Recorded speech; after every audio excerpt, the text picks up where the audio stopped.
ایسا ہے کہ زندگی میں انسان کا جو سب سے مشکل ترین لمحہ ہوتا ہے وہ ہوتا ہے جب وہ ڈیتھ بیڈ پہ ہوتا ہے. اس سے مشکل انسان کا کوئی لمحہ نہیں ہوتا جب وہ محتاج ہوتا ہے. اور جب وہ بس دعا کہیں اندر اندر وہ کر ہی رہا ہوتا ہے کہ یا اللہ اب مجھے اس محتاجی سے جان چھڑا لے. آپ اپنی زندگی کے غور کریں. بچپن سے لے کے بعد میں آپ نوکری تلاش کرتے ہیں، پھر آپ شادی کے لیے کچھ سٹریس آتا ہے آپ کو، پھر آپ نے گھر بنانا ہوتا ہے، پلاٹ لینا ہوتا ہے. تو یہ لائف میں نا ایک سارے سٹریس ہوتے ہیں. کئی بعض اوقات آپ کو کاروبار میں نقصان ہو جاتا ہے. بڑے زندگی میں مراحل آتے ہیں کیونکہ میں ہیومن بیہیویئرس کا اسٹوڈنٹ ہوں. میں نے یہ ساری ریسرچز کی میں نے، اور اس نتیجے پہ پہنچا کہ سب سے مشکل ترین ٹائم انسان کا جو ڈیتھ بیڈ ہے اس میں وہ بڑا بیچارہ لاچار ہوتا ہے اور بہت ہی زیادہ وہ مایوس ہوتا ہے اس وقت. جب اقبال ڈیتھ بیڈ پہ تھے تو ان کو بھی ڈیفینیٹلی تکلیف تھی، مشکل میں تھے. تو ان کے ایک حکیم دوست ہوا کرتے تھے. حکیم جو دوست تھے انہوں نے کہا کہ اقبال صاحب، میرے پاس نا اس کا ایک حل ہے اگر آپ مجھے اجازت دیں تو، کیونکہ اب آپ کی جان جو ہے وہ نکلنے والی ہے. تو میں آپ کو افیون کا انجیکشن جو ہے وہ لگاتا ہوں تاکہ آپ غشی میں آئیں اور آپ کو تکلیف نہ ہو، آپ کی جان آسانی سے جو ہے وہ نکل جائے. تو اقبال نے بڑا تاریخی جملہ بولا اس وقت. اقبال فرماتے ہیں کہ زندگی میں یہ ایکسپیرینس، ورڈ پہ غور کیجئے گا، میں یہ ایکسپیرینس کرنا چاہتا ہوں کہ جب روح تن سے جدا ہوتی ہے تو اس وقت انسان کی کیا کیفیت ہوتی ہے. لہٰذا اس کیفیت کو مجھے آپ ایکسپیرینس کرنے دیں، میں اس کو ایکسپیرینس کروں گا. زندگی میں آپ جو بھی نالج حاصل کریں، جو بھی علم لیں، تجربہ لیں، یا تو وہ آپ دوسروں کو بتانے کے لیے کرتے ہیں یا وہ آپ اپنے لیے کرتے ہیں کہ مجھے کس طرح سے اس کو فائدہ حاصل ہو. لیکن وہ ایکسپیرینس جو تھا، جو روح نکلتی ہے جب جسم سے، وہ آج تک ایکسپیرینس کوئی شخص بیان نہیں کر سکا.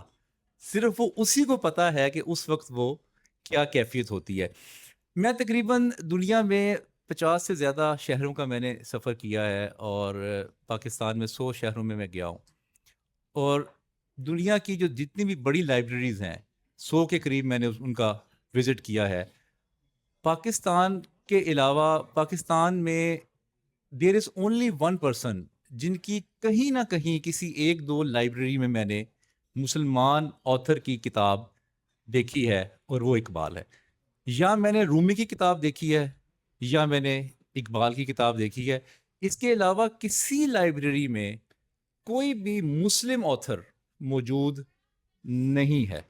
کیونکہ شاعر مشرق جو کہتے ہیں مجھے سمجھ نہیں آتی وہ شاعر مشرق کس دل سے کہتے ہیں، اور یہ تو مجھے لگتا ہے کہ اقبال کی ویسے بھی توہین ہے شاعر مشرق کہنا. وہ تو ایک کل عالم کے شاعر تھے. بس آخری بات کروں گا کیونکہ لمبی بات جو ہے وہ لوگوں کے لیے ناگوار بھی ہوتی ہے. دنیا میں نا 3 طرح کے لوگ ہیں. اب یہ آپ نے خود فیصلہ کرنا ہے کہ آپ نے کس طرح کا زندگی گزارنی ہے. پہلا وہ ہے جو کہ زندگی ان کو جو آباء و اجداد کے جو کانسیپٹس ہیں، جو نظریات ہیں، جو فلاسفیز ہیں، وہ جو ملتی ہیں ان کو من مان کے ان کو تسلیم کر کے ماننا شروع کر دیتے ہیں اور سمجھتے ہیں کہ یہی ٹھیک ہے، یہی سچ ہے، وہ ویسے مانتے ہیں.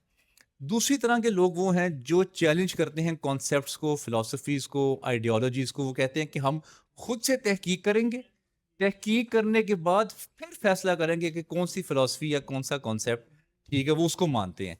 اب تیسری شخصیت وہ ہے جو کہ تحقیق خود بھی کرتے ہیں، ان فلاسفیز پہ خود بھی عمل کرتے ہیں، اور کہتے ہیں کہ لوگ بھی ہماری اس فلسفے کو مانیں. تو ڈیفینیٹلی جو پیروی کرنے والے لوگ ہیں وہ بہت زیادہ تعداد میں ہیں. جو اپنے آپ کو چینج کرتے ہیں وہ اس سے بھی کم ہیں، اور جو چینج کر کے اپنے آپ کو لوگوں کو اپنا فلسفہ بیان کرتے ہیں وہ اس سے بھی بہت کم ہے. اب آپ فیصلہ کریں، زندگی آپ نے گزارنی ہے، 60-65 ایئرس کی زندگی ہے.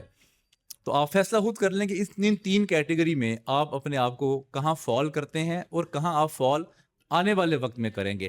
معافی کا بھی ذکر ہوا ادھر کہ جب لوگ عمرہ کرنے جاتے ہیں یا وہ شب برات کا ایک دن آتا ہے تو لوگ معافی مانگنے شروع کر دیتے ہیں نا، میسیجز آتے ہیں ہمیں معاف کر دیں، فارورڈ میسیجز. اور اچھا، غور کرنے والی بات یہ ہے کہ جو شخص ہم سے ناراض ہوتا ہے اس سے نہیں مانگتے، باقی سارے جہاں سے معافی مانگ رہے ہوتے ہیں.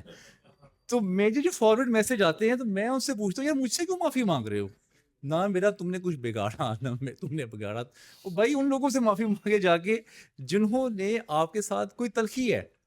یہ ایک رواج ہے معافی مانگنے کا. بس یہ میرے خیال سے اسی طرح چلتا رہے گا.